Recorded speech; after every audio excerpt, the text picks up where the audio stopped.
तर नामकरण आवारेंच्या पुस्तकातले हे सगळे दावे आहेत, हे दावे कुठेही अजूनही सिद्ध झालेले नाही आहेत।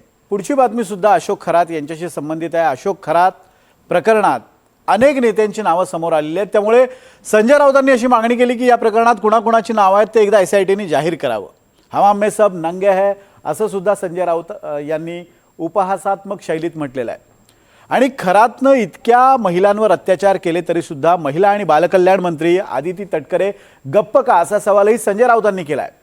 खरं तर SIT या सगळ्याचा तपास करते, कोणकोणत्या नेत्यांचे खरातशी संबंध होते याचा तपास सुरू आहे। आतापर्यंत 9 ते 10 नेत्यांचे फोटो खरात सोबतचे समोर आलेले आहेत, पण आता प्रश्न असा विचारला जातोय की खरातचे किती नेत्यांसोबत संबंध आहेत। आपण पाहूयात।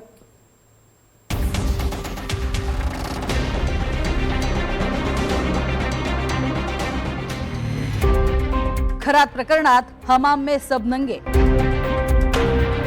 खरात प्रकरणी आदिती तटकरे गप्प का?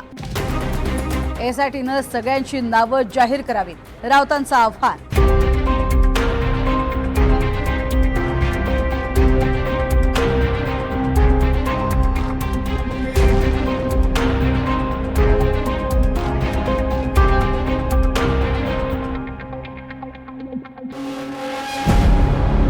एकनाथ शिंदेंबरोबर मंदिरात खरात, राधाकृष्ण विखे पाटलांबरोबर मंदिरात खरात, दीपक केसरकरांबरोबर ऑफिसमध्ये खरात, जयंत पाटलांबरोबर मंदिरात खरात, सुनील तटकरेंबरोबर लग्नामध्ये खरात, चंद्रकांत पाटलांबरोबर घरात खरात, मिलिंद नार्वेकरांबरोबर घरात बसलेले खरात, बच्चू कडूंबरोबर मंदिरामध्ये खरात, हेमंत गोडसेंसोबत ऑफिसमध्ये खरात, रुपाली चाकणकरांबरोबर तर अनेक ठिकाणी खरातच खरात।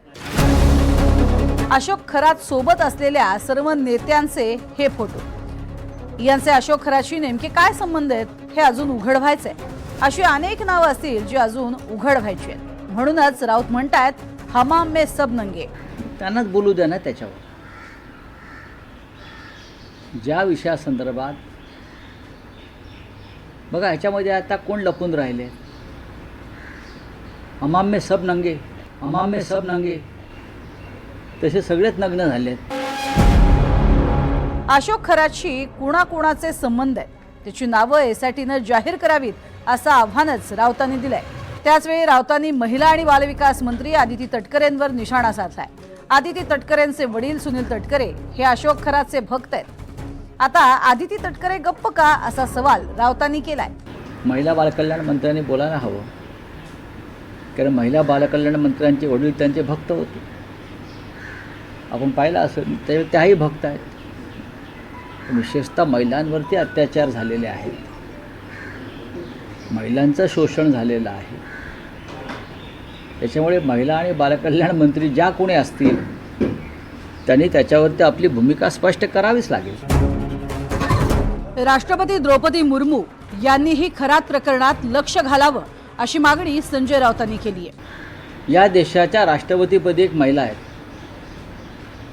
कालच राष्ट्रपती मथुरेला गेल्या आणि प्रेमानंद महाराजांचा आशीर्वाद त्यांनी घेतले।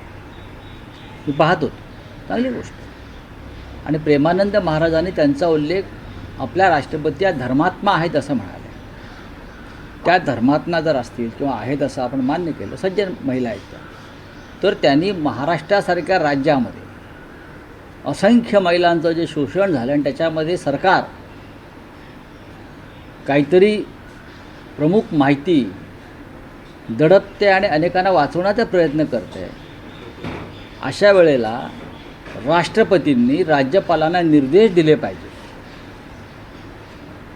आणि राज्यपालांनी याच्यामध्ये हस्तक्षेप केला पाहिजे। राऊतांच्या या सगळ्या मागण्या ऐकल्यावर नवनाथ बन यांनी राऊतांना प्रत्युत्तर दिलंय। भोंदू बाबाला पाणी कुणी दिलं याचं उत्तर राऊतांनी द्यावं असं बन यांनी म्हटलंय। तर दुसरीकडे नार्वेकर खरात भेटीमागचं रहस्य काय असा सवालही भाजपनं केलाय। राष्ट्रपतींनी बोलावं, पंतप्रधानांनी बोलावं, पुतीननी बोलावं, ट्रम्पनी बोलावं असा दावा संजय राऊत करतात, अशी मागणी संजय राऊत करतायत। मला जनाब संजय राऊतांना एवढंच विचारायचं आहे, या भोंदू बाबा प्रकरणात उद्धवजी ठाकरे पत्रकार परिषद घेणार आहेत का? या भोंदू बाबा प्रकरणाला पाणी का दिलं हे उद्धव ठाकरे पत्रकार परिषदेमध्ये येऊन सांगणार आहात का? मिलिंद नार्वेकर आणि भोंदू बाबाची भेट का झाली याबद्दल मिलिंद नार्वेकर पत्रकारांसमोर येऊन खुलासा करणार आहेत का? उद्धवजी ठाकरे पत्रकारांना बोलत नाहीत, भोंदू बाबावर चकार शब्द काढत नाहीत आणि तुम्ही राष्ट्रपतींनी बोलावं, अमुक यांनी बोलावं असा दावा करताय. आधी आपल्या घराखाली काय जळते ते बघा आणि मग इतरांवर टीका करा. खरातशी जवळपास 40 ते 45 राजकीय नेते नियमित संपर्कात असल्याची माहिती आहे. अशोक खरातनं राजकीय नेत्यांची नावं कोडवर्डमध्ये सेव्ह केली होती असंही कळतंय. खरातच्या मोबाईलमध्ये 2,500पेक्षा